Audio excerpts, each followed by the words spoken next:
Hey, what's going on, world? It's the versatile DJ Fadelf. Tell somebody that knows somebody to tell somebody I'm on my hip-hop-ish, and I'm rocking with them. You feel me? All right, so for my background, I grew up in Hempstead, Long Island, which is in New York City. Now I reside in ATL, but I travel the world internationally. I originally started as a singer.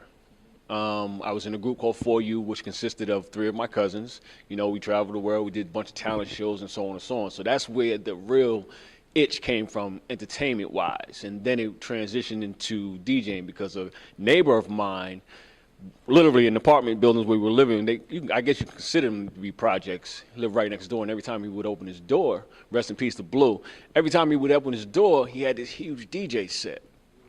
And between him and one of my cousins, I was like, man, the lights, the music, it all intrigued me. So I started DJing on 2 tape decks, literally. You understand what I'm saying? 2 tape decks, DJs. Try that. Press play, pause, rewind. So I started DJing on 2 tape decks, and I would always do my mother's events.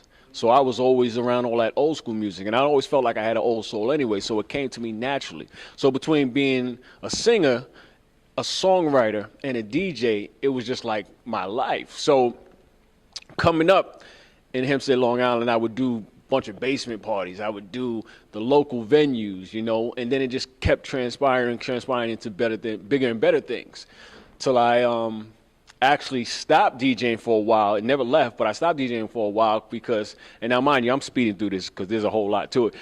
I started modeling, and that kind of fell upon me by mistake because I was, at the time, I was dating a young lady, and she was heavy into modeling, and we went to one of her rehearsals. The rehearsal was for D-Lo and Fubu, and it was a big show. I'm sitting there with her, and one of the gentlemen, I guess he mistook me for one of the models, and he's like, all right, it's your turn to walk, and he's been real adamant about it, and I'm like, I'm not here for that, I'm just here with her. And he goes, well, you got to look, just walk. And it was like, I don't. I like this. So from that point on, it was like I was modeling. I got billboards in New York. I got billboards in Paris. I did Donna Karen shows. Like I did a lot of things. And then, you know, it all kind of comes full circle. Entertainment and in general. You know, you kind of all link up between, and I'm going to label the stuff as far as what I do, between videography, photography, DJing, songwriting, singing. We all kind of come into the same circle. You doing this. We all meet up at the same damn party eventually. You understand what I'm saying? So, but to go back as far as my come up and background as well, outside of just singing and songwriting and everything else, I am also a certified barber. And being a barber, I was always around someone coming in to get their haircut entertainment wise. So I considered myself, again, to have that old soul. I had to get the gab. So I was always in somebody's ear. Somebody was always in my ear. And I was always in events that I wasn't supposed to be in because I was 15, 16, but everybody else in the barbershop I worked with was older than me, so I always tagged along, and because they were respected, they always let me in. I'm in clubs, I'm in venues doing this and that. I was just always around something, and that's key. You got to always be in the mix, because if you're not seen, nobody knows you exist.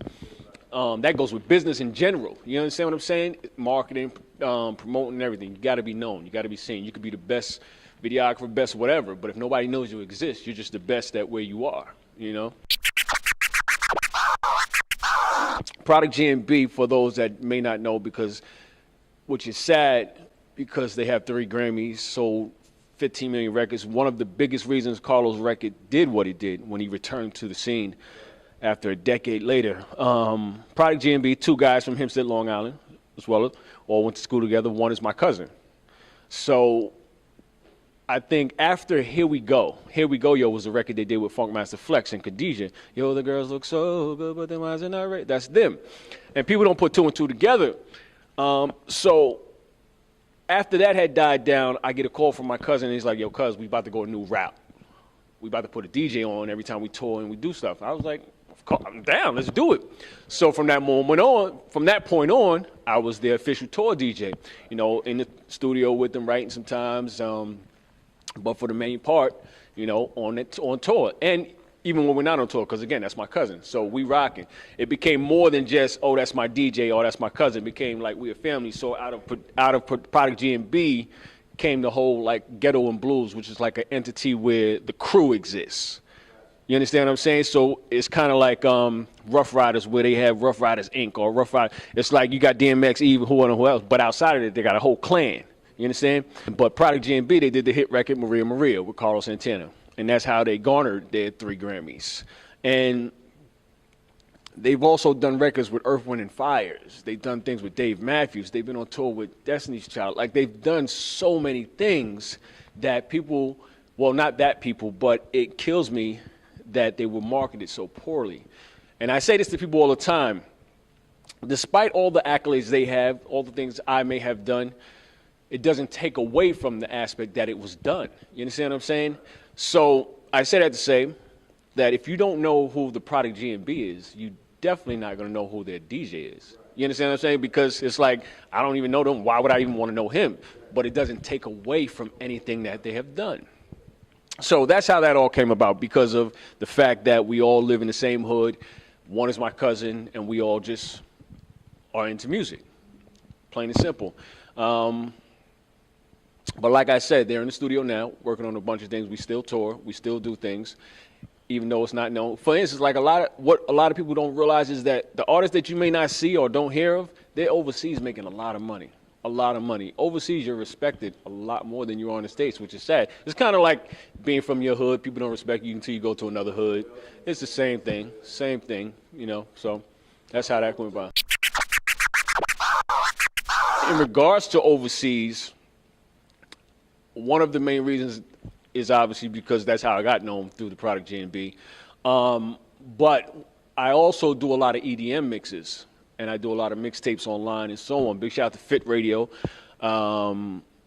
mixtapes.com, mixcrate.com as well. Those are the ones that continue me being able to travel outside of the Product GMB and any of my other entities, the mixes and things that I do outside of it. I'm a versatile DJ. I not only just do a certain genre, I'm also a businessman. I own a company that does weddings, proms, bar mitzvahs, and so on, which is called Lux Sound Entertainment. And I did that to separate myself, because in the industry, if you just do weddings or you just do proms, you're considered corny. You just do weddings. Oh, you go over here. We don't want to book you for our club because we don't think you'll be able to entertain the crowd. Not realizing that I'll do one wedding and get paid more than 5 gigs of a club. So, not that that has anything to do with overseas, but I'm trying to say that I'm versatile. And by being versatile, and a lot of people are versatile, but I live, eat, breathe literally this. You understand what I'm saying? So that's what has garnered me the success outside of everything else, to be able to still go overseas. And matter of fact, forget what I do. It's how it's done. Because what a lot of DJs don't understand, they get mad at other DJs, is the fact, like, why is he keep getting booked, or why is he overseas? I'm much better. You know what? You might be, but nobody knows you exist. You don't want to go on Instagram. You don't want to do your Twitter feed. You don't want to market yourself. I'm heavy on marketing. You understand what I'm saying? Besides having a PR management team, like, I'm a beast with it. Like, you don't want me on your team if you don't want to work. You understand what I'm saying? So that's I would say one of the main reasons why I stay doing other things outside of things in the States, because I stay heavy on marketing and promoting. I stay networking. I stay in the mix. The part that there's a lot that I love about it because of the perks, but one of the main things I would say is that me just being a music lover, this is one of the things I would honestly do if we didn't get paid. Honestly. Like, let me tell you this. Let me tell you guys this, and just people up and coming, people still in the game that lose that drive because of their jaded mentality or jaded ego because of what was done and they can't let go. When you wake up or you can't sleep because of it, that money shouldn't be the main factor or the main thing that you go after, because it's going to come naturally, because it's just going to follow you. And I say that to say that what I love is the fact that it won't leave me alone. That's weird to say, but when I'm in the mix and I'm watching other people's reactions, I'm blessing them with the smile or the entertainment of it. It's not money. It's not money at all, because it's going to come with it. one of the things that I do hate about it, though, is the fact that we don't want to see each other succeed. We're scared to work together because we're the crab in the barrel mentality. We think if we help another person, they're going to supersede and we're gone, you know? And there's so much money out there to be made, to be honest with you. I mean, look at the YouTubes and everything else. People are winning. I mean, you get unknowns with 30 million views, and then you go scroll down the line, you got another cat with 30 million views. They don't know each other, but that's because there's so many people in this world. But that crab in the barrel mentality is killing us. You know what? When it comes to DJing, one of the things, I was just speaking about this last night, one of the things that kills me, two, technology and female DJs that get booked because they're female DJs. Not that I hate female DJs, because if you're nice, you're nice. But there's too many promoters or event planners that book female DJs because, oh, she just fits my look. But the sound is terrible. Their mixes are garbage. This is that. And I've seen this for a fact where I've DJs with these certain females and they're tearing the party apart. Matter of fact, there was a Super Bowl event I did for the Giants.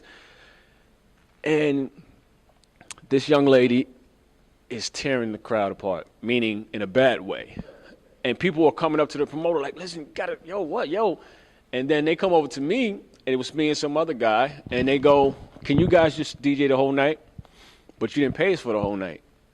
This was your headliner. You understand what I'm saying? But it's a perpetual thing that just keeps happening and happening and happening. And that's one of the things I hate. The other thing with technology is the fact that because it's so easy to get into the game now, everybody wants to do it and think they can. But it's not that they think they can, they know they have the in, which becomes a relationship issue, meaning I'm new to the game, right? I don't know nothing about it, but I know music. So I'm going to buy this computer and I'm going to just start DJing because I know all the promoters. So I'm going to keep getting booked. Don't mean I'm nice. So, but on the outside looking in, aesthetically, people are going, damn, this dude is everywhere. And they're not really paying attention to the fact that, yo, this music is terrible, or he's not mixing right. They're just paying to the fact that he's everywhere, his name is on all the flyers, but not really seeing the underlying issue that he just knows everybody and just brought a computer yesterday. So technology and the fact of women DJs getting booked just because they're females, those are my two, pet peeves. Well, let me say this first to people out there listening that may be a jack of all trades, a renaissance woman or man. Don't listen to the people that say you're doing too much. You need to focus on one thing and let that be it. It's true and it's not true. You do need to master a craft before you decide to move on and on. But do not neglect them because they're within you. Like, you have the power. You're great at it. I mean, I still do a whole bunch of other things that I'm great at. For instance, like that had nothing to do with entertainment. I'm a welder. I'm a certified welder. You know what I mean? I was a contractor for about 8 years. I'm great at it. But I'm not bragging and putting it out there because then it's like, oh, all right, what are you trying to do, dude? Like, you do too much. But I do them to a T. But outside of the entertainment, well, it's still within the entertainment field because, again, we show up at the same party. But, yeah, I'm a fitness trainer. I'm in a band. I'm actually lead vocals, score, guitars, and bandanas. I have a book coming out called Single Man, Married Man. It's due February 10th. We've already been receiving numerous press from major media outlets, Fox News, I think it's the mailnowuk.com. But they're like the Huffington Post of UK. And because they put it on there, our book has been going crazy right now. So that's been a major success. So Single Man, Married Man is a book that I co-authored with 7 of my colleagues from New York. I'm the only one in Atlanta promoting it out here. It's a book, it's a tool that can be used to help heal your relationship. Or what a lot of the media outlets have been doing, they took one quote from it which says something about rubbing your man's feet and catering to him, and they ran with that. And that's been getting all of the feed. But it's about, well, what their tagline has been is 8 men wrote a book on how to cater to your man. If you cater to your man, you can keep him. That's part of it, but it's not the whole enchilada. You know what I mean? So I like to look at it as a way for you to do some self-evaluation when you read this book. You know, you can actually take bits and pieces of it that will allow you to say, you know what, this is a part of my relationship I need to work on or hone in on, or this is something I need to fix within myself. So Single Man, Married Man comes out February 10th. You can get it at Amazon, Barnes and Nobles, my website, djfadelf.com, singlemanmarriedman.com. All of the other gentlemen are going to have it on their websites. So far, we've been covered by Fox News. D.L. Hewley has spoke about it. It's been on the Tom Joyner show. It's been on, what's their name? I'm going blank for now. Forgive me for forgetting you, but it's about 6 other outlets, and we're due to be on we're due to be on the Today Show in New York. I mean, a lot of people are just picking it up, and several of the sites are saying it's one of the most anticipated books to be read, which is amazing. That's like a blessing. None of this was planned. We haven't even put out a press release yet. You understand what I'm saying? We're doing our major launch on the 10th in New York, where we do an 8-man panel, and we're going to talk to a bunch of females. One thing about the book is that we questioned about 400 to 500 women, and they gave feedback, and what we're doing is kind of answering their questions in the book. You understand what I'm saying? Along with writing our own takes or outtakes. And there's some quotes in there from other legible authors and activists and philanthropists, as well as motivational speakers. So there's quotes, there's a lot going on in the book, you know, and a key factor of the single man, married man thing is you're getting views from a married man, a single man, a divorced man, and a surprise. And we also have a foreword from actor Jamie Hector. He starts the book off. So yeah, from The Wire. Oh, I get back heavy. Philanthropy, I'm super huge on that. Super huge on it. You know what I mean? Because oh, man, for instance, I have a hard time driving or walking past someone that needs $1, ask for $1. I feel like I make this joke all the time. I feel like ask him, he'll give it. You know what I mean? Because sometimes I don't have any money in my pocket, or I'm down to my last $10 or $5, and I always give it up. As if I'm like, I don't know. I honestly be saying this to myself. I don't know if that's God, or I don't know if that's one of his angels. Let me just give it up, because I'll be damned if you're going to be like, I was there, son, and you missed me. So I'm big on philanthropy. I'm always giving back. I'm always involved with doing events that have something to do about giving back. But here's what I want to tell people. Stop using that as a source to get people to do things for free. Oh, it's a charity. Oh, it's a philanthropy event. And now you're trying to get all these big names, or you're trying to get people to come out for free. But then you're pocketing that money. I've seen that happen. I've heard it happen, and it pissed me off. So the other project I'm working on is called The Blend. The Blend is a talk show that deals with me being a barber and a DJ. Barbers and DJs blend. It's a play on the word. The Blend is a talk show where celebrities of any aspect, or artists of any aspect, anybody within the entertainment field, they come in, no haircut, and they sit down, we chop it up, they laugh, we joke, whatever, and then we actually do a sit-down, one-on-one conversation where we really get into depth, where we inspire and we create, we talk about motivation.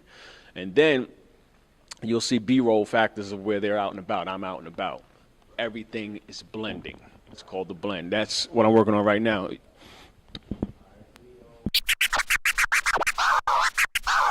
I'm going to do one with the Product G&B. So we were on tour. We were in Switzerland, and we had just got off stage, finished performing, and I think a bunch of animosity started to come about within the crowd. So as we're leaving, and actually it was about probably 2-3 guys. As we were leaving, we go up the stairs, and there's a gentleman on the phone. I think he was arguing with his female, and he wouldn't let us out. Now, mind you, we were actually supposed to go out the other door where the performers usually go out. But we decided to go this way. Now we have the security with us front and back. And the gentleman on the phone makes a comment as to something vulgar, some vulgarity he said, and my cousin reacts instantly, and he goes, "Son, I don't know exactly how the conversation went, but I look at him and go like, yo, dog, you don't really need to be speaking to him like that. We just got off stage and so on."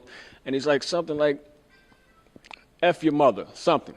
And we leave it at that. We start walking.